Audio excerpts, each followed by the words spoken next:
pessoal, tudo bem com vocês? Eu espero que sim.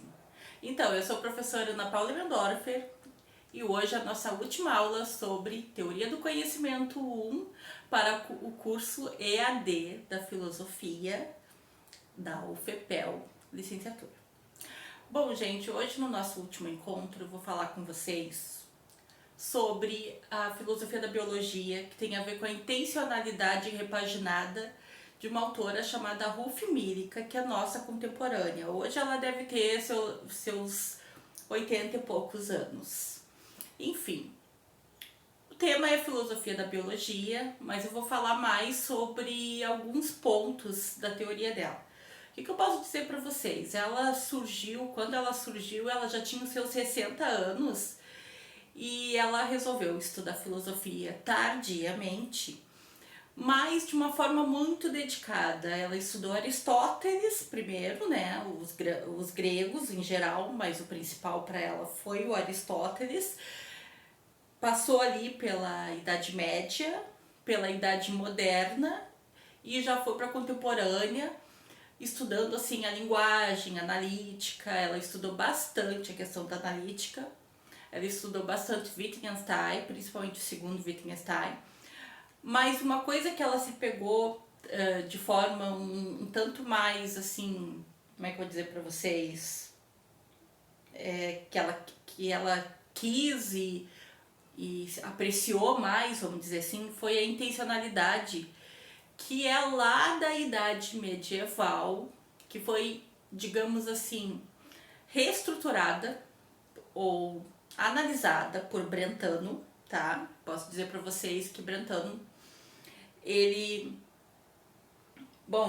é muito famoso por conta da intencionalidade e por causa da psicologia. Então, os trabalhos dele estavam em torno da psicologia e da intencionalidade. A intencionalidade tem relação com a filosofia da mente, que eu já devo ter falado aqui em algum outro vídeo.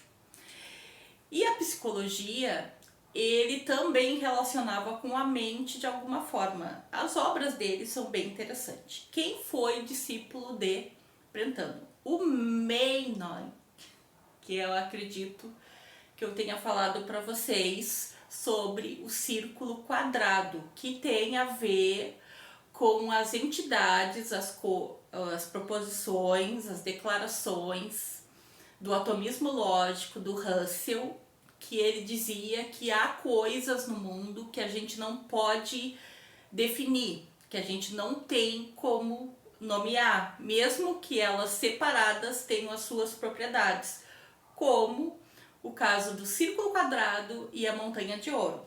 Eu já falei isso na outra aula. O que a Mírica fez, na realidade? Começando pela intencionalidade. A intencionalidade do Brentano, pessoal, diz mais ou menos assim, que toda ação mental, no geral, assim, toda atitude, todo evento mental, ele é dirigido a alguma coisa, a um objeto, a um conteúdo. Então, por exemplo, quando eu tenho uma sensação, eu tenho sensação sobre algo.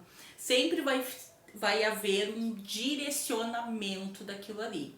Quando eu tenho uma cognição, quando eu penso em alguma coisa, eu penso sobre alguma coisa.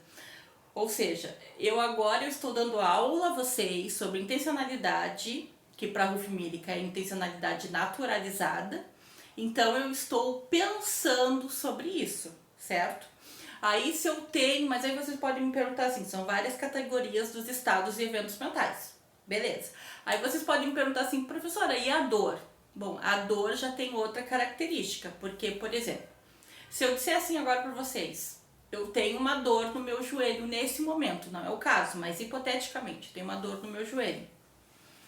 Vocês não têm como confirmar essa dor ou não. Então, a questão do direcionamento, do objeto, do conteúdo, que seria o meu joelho, ele fica um tanto complicado, né? Para vocês dizerem, para vocês não, mas para mim, para eu principalmente, dizer assim, onde está localizado a dor.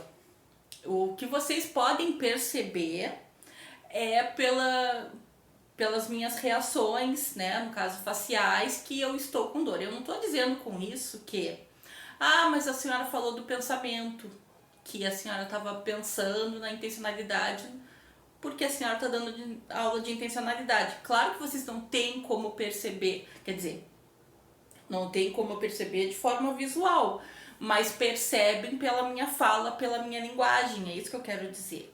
Então a questão da dor, ela acaba sendo bem complicada, assim como um comichão, uma coceira, enfim. Mas, tirando isso, a gente pode falar do desejo. Por exemplo, agora eu desejaria comer um chocolate, porque eu sou chocolatra, né, pessoal?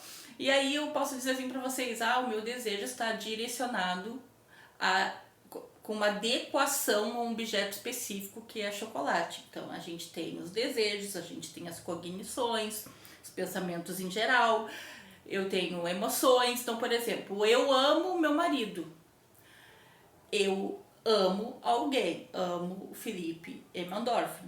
Este amor está direcionado a alguém que no caso é meu marido.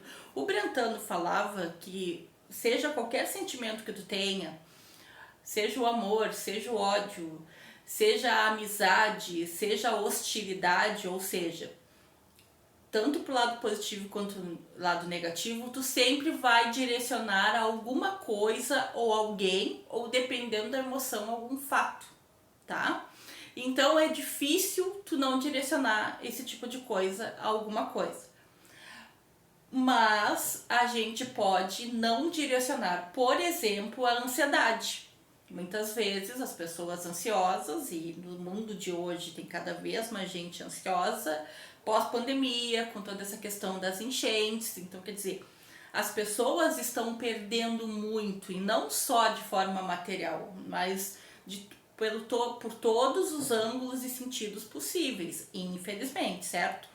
Então, isso está gerando uma ansiedade nos indivíduos, em nós sujeitos, de uma forma desenfreada. E assim como nós somos diferentes uns dos outros e nós somos muito complexos, não dá para dizer, olha, a ansiedade é por conta da pandemia, porque daqui a pouco teve um surto de Covid na família X e infelizmente algumas pessoas vieram a óbito. Não dá para dizer que foi por causa da... Só que eu quero dizer, só por causa da enchente. Às vezes foi um conjunto de coisas. Pode acontecer de pessoas não ter passado diretamente por nada disso que eu acabei de mencionar, mas indiretamente passaram, conhece pessoas que passaram, certo? Tá. Aí o que eu gostaria de falar para vocês, deixar bem claro. O Brentano, ele dizia que eventos e estados mentais se direcionam às coisas, aos objetos, certo? Mas a Mílica, quando ela fez essa repaginada que eu falei da intencionalidade naturalizada por meio de uma teleossemântica, que é por meio de funções, e ela foi mais longe ainda por uma espécie de biosemântica, por isso que é filosofia da biologia, a gente enquadra ela na filosofia da biologia, mais ou menos assim, tá? Filosofia da mente, filosofia analítica da linguagem, certo? Então, assim, o que eu posso dizer para vocês? Ela, com a sua intencionalidade, ela diz assim, tá, tudo bem, nós estamos sempre direcionados a algo, mas não só os estados mentais e eventos mentais, como dizia lá Brentano, século XIX, não tinha dito para vocês que século, né? Mas a gente também, os objetos físicos estão direcionados às coisas. Aí de que modo que ela coloca? Aí ela faz toda uma teoria em cima da ideia de função, por isso a questão da telesemântica, teleologia. Teleologia é o estudo das funções, telesemântica é o estudo linguístico das funções. E aí ela disse que nós temos, que todas as coisas, vamos dizer, desde nós a qualquer outro tipo de objetos simbólicos, como os números, objetos concretos, outros objetos de qualquer natureza, outro tipo de ser vivo, tem a sua intencionalidade, não dá para dizer intenção, porque intenção de tipo é um dos tipos de estado ou evento mental, mas todos têm a sua intencionalidade dirigida, que aí ela coloca por uma função, que ela chama de função própria. Acho que eu já falei sobre isso com vocês de alguma forma. Então, por exemplo, qual é a função desse quadro? Na realidade, é escrever nele, certo? Ele é um quadro colegial e que pode ser usado de forma informal ou de forma formal. Se ele fosse maior, ele poderia estar numa escola, numa universidade, mas como ele é relativamente pequeno, ele está aqui na minha casa e poderia dar aula particular, sei lá, para 4 pessoas, 4 alunos ou alunas, certo? Então, a função dele é servir como lousa, né, uma lousa, onde eu uso pincéis e escrevo nele, certo?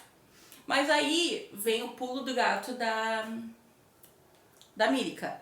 Aí eu digo assim pra vocês, pergunto pra vocês, tá, mas vamos dizer que esse quadro, seja usado nesse quadro um pincel que não é adequado a ele. E que ele seja todo riscado e que não tem produto pra tirar essa riscaria toda dele. Aí eu pergunto assim pra vocês, ou melhor, o que a Mírica diria? Será que ele continua tendo a mesma função? Eu já vou responder para vocês. A Mírica diria, não, ele tem a mesma função própria, porque o fato dele ser todo riscado e não poder mais executar sua função, ou melhor, qualquer outra pessoa chegar aqui e conseguir escrever nele, não quer dizer que ele deixe de ser um quadro. Ele continua com a mesma função própria. A Mírica, como ela é da filosofia da biologia, ela gosta muito de dar exemplos com órgãos do corpo, né? Então ela fala assim, por exemplo, um coração, a principal função dele, de uma forma bem simples, porque nenhum de nós aqui, bom, algum de vocês pode ser, né, da área da saúde, mas pelo menos eu não sou médica, não sou da área da saúde, o coração, ele bombeia o sangue e bate, certo? Aí, mas tem pessoas que nascem ou adquirem depois problemas cardíacos, ok? Aí ela diz assim, o fato de um coração não bombear mais e a pessoa precisar daqui a pouco de um transplante, ou melhor, bombear de forma fraquinha e por conta disso, por conta da doença, da patologia, precisar de um transplante, não quer dizer que o coração deixe de ser um coração. Estão entendendo o que eu quero dizer? A cadeira, várias cadeiras que eu tenho aqui, eu vivo falando pra vocês, né, que tá atrás da câmera. A cadeira serve como assento. As cadeiras que eu tenho aqui, pelo menos, servem como assento. Uma delas, lá da minha sala, inclusive quebrou comigo sentando no sábado passado. Aí eu digo assim pra vocês, ela quebrou, ela tá quebrada aqui, vou comprar outra, vou dar um jeito e coisa e tal. Ela deixou de ser uma cadeira? Não, ela continua com a mesma... Ela continua sendo uma cadeira. A questão é que ela não desempenha mais a mesma função, porque qualquer pessoa que inventar de sentar nela vai cair. Por isso que ela tá até separada em cima, né? Com as patas pra cima, vamos dizer assim. Ai, que maneira de falar, né?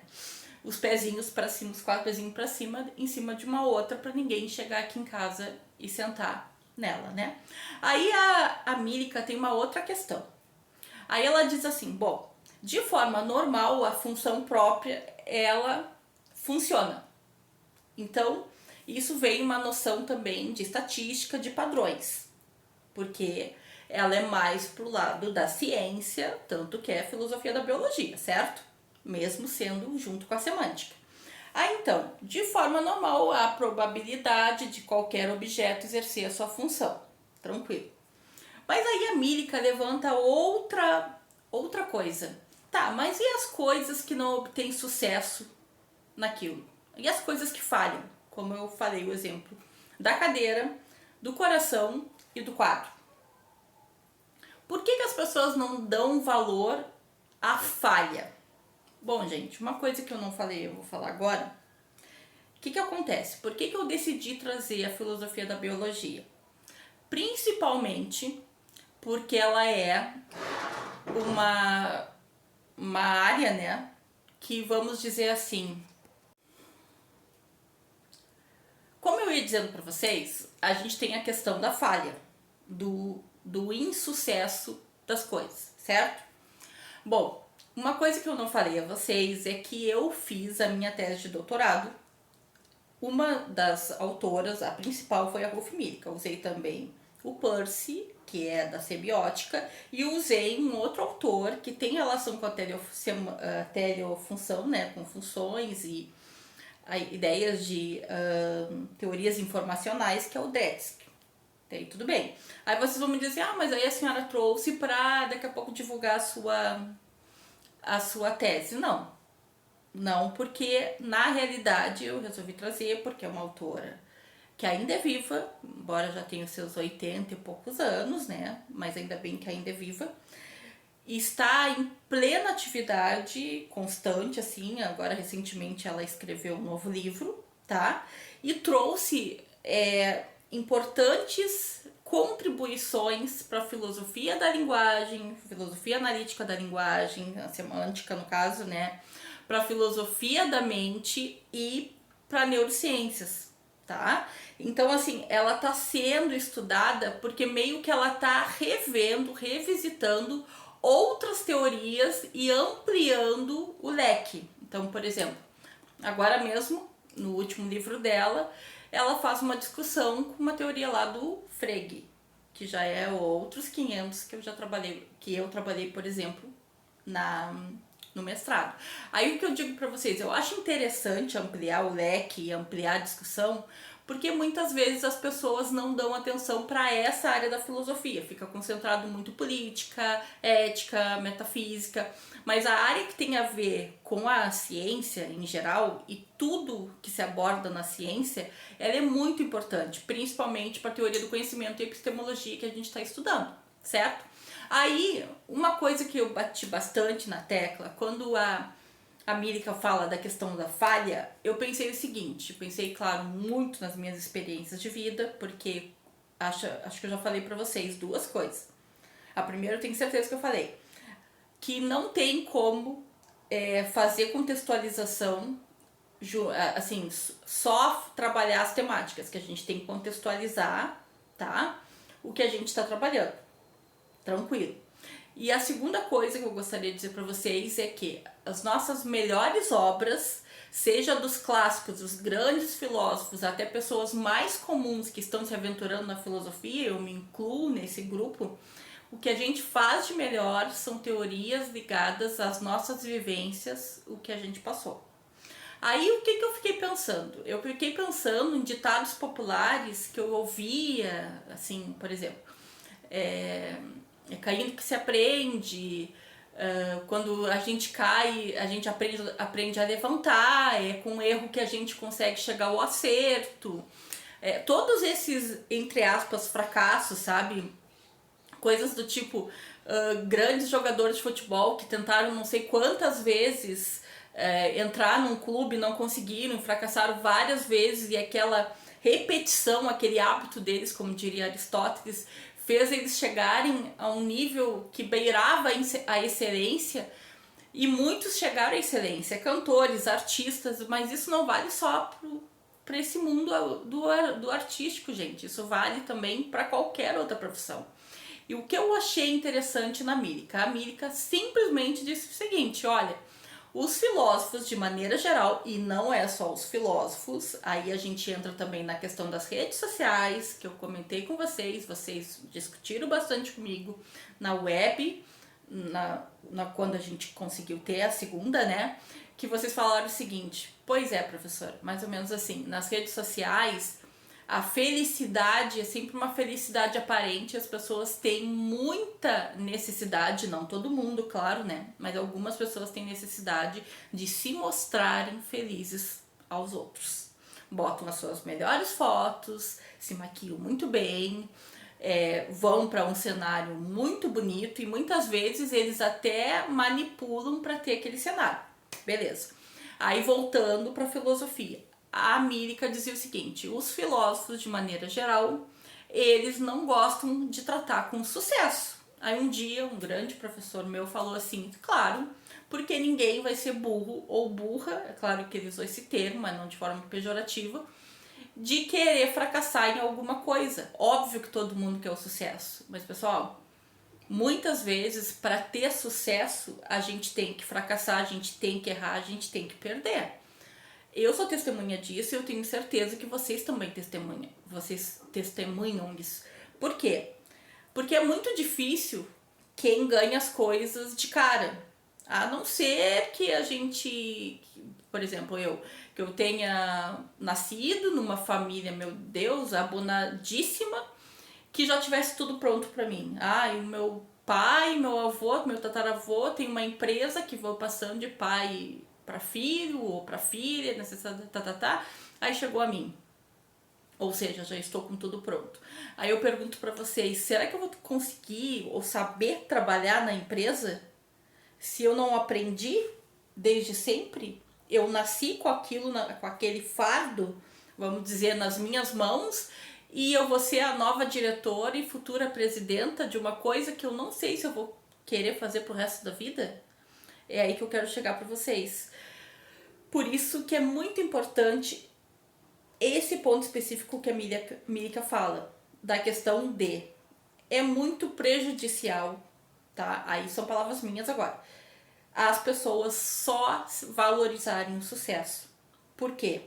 Porque como eu já disse para vocês, primeiro, se a gente não erra primeiro, tanto que a ciência é assim, né? Por tentativa, erro, tentativa e depois vem, vamos dizer assim, o sucesso, tá? Mas vocês sabem que isso por probabilidade não é 100%, tá? Sempre o ideal é que se chegue a 90 e poucos por cento. Isso acontece na ciência direto. Então, por que com a gente não vai acontecer? Certo? Então, por que quando a gente nasce, a gente, pra caminhar, a gente primeiro aprende a engatinhar. Então, por que nas outras áreas da nossa vida a gente vai simplesmente querer começar a estudar, já entrar na primeira faculdade, já sair trabalhando? Para começar, que isso nem graça tem. E que valor tu vai dar para as coisas ou a tua família, ou as pessoas que te ajudaram depois disso, com todo esse processo? Aí entra outros princípios. Bom, uma outra coisa que eu gostaria de dizer para vocês é que não se preocupem. Na prova, que será 11, 12 e 13 de julho, tá?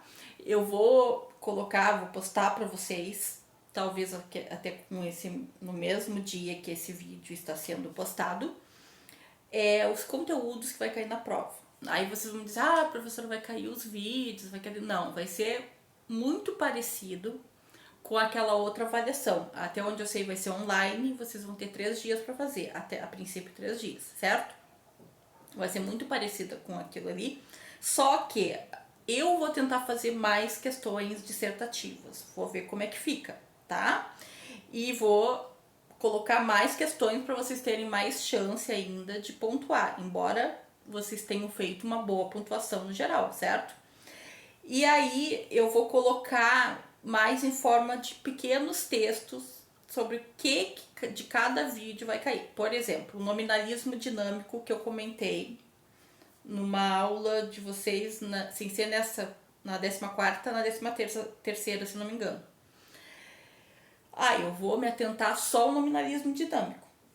Então, eu gostaria que vocês tivessem bem em mente o que é o nominalismo dinâmico, certo? Uma coisa que eu mencionei no vídeo e algo que eu escrevi no texto, coloquei o texto meu mesmo lá no e-aula, tá certo?